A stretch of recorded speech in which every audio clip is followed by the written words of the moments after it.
What's it like to own an all-electric SUV? Today we'll take a detailed look at the car, meet with the owner Neeta, find out her top 3 likes and dislikes, and discover if she recommends you buy, consider, or skip this car. Let's go for a spin. First introduced in 2015, the Model X was Tesla's third model after the Roadster and the Model S. It holds the title as the first all-electric SUV.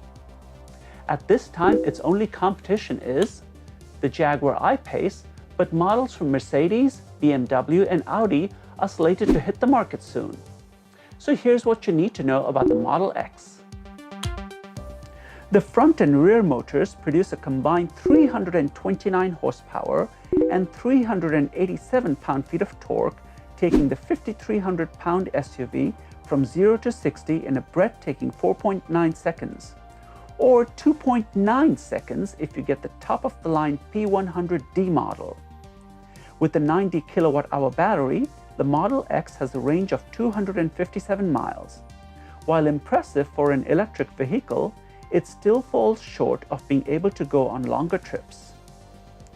While in person, the SUV feels big, bulky, and even bland, it actually has an incredibly aerodynamic shape with a low drag coefficient of 0.24. The active spoiler also helps achieve this impressive number. The front and rear both have clean styling.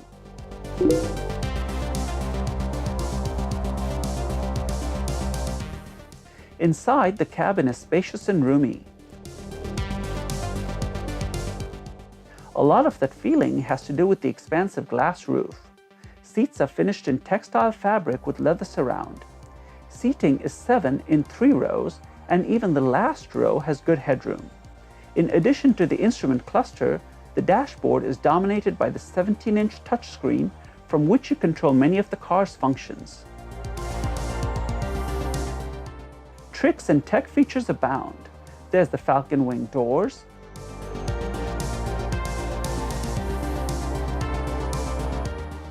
automatic front doors, cool sliding second row seats,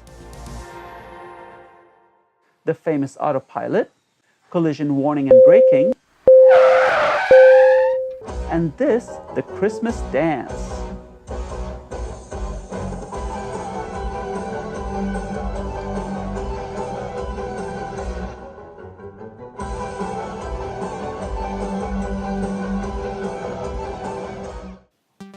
If you'd like to see the full Christmas dance, I'll have a link to it at the end of the episode. And now on to Neeta's top 3 likes and dislikes. But first, let's find out why she picked this car. So I actually am a huge fan of the Falcon doors, and I did a little bit of research and found that the Lamborghini was a little too expensive to maintain.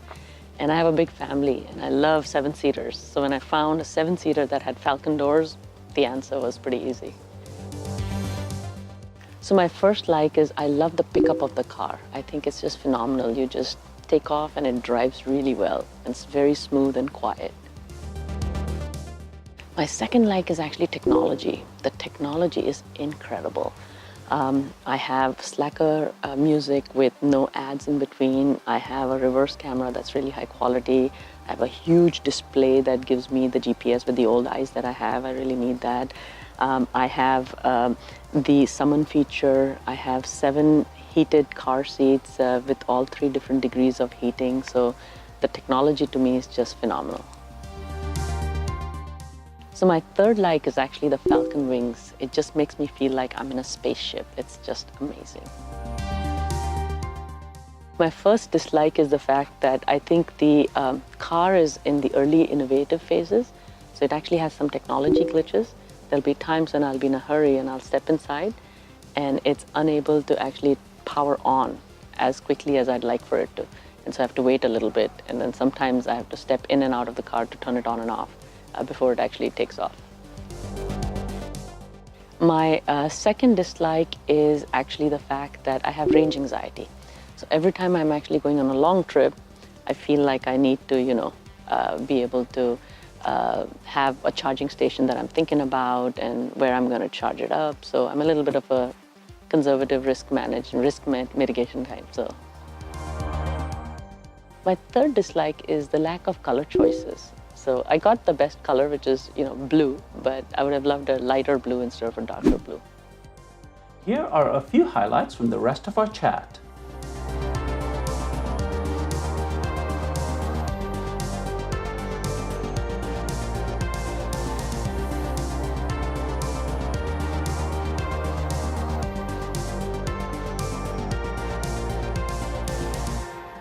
I love that she picked the car for its Falcon doors. Now, if your Tesla won't power up, consider installing one of those old-style hand cranks up front. I'm just kidding.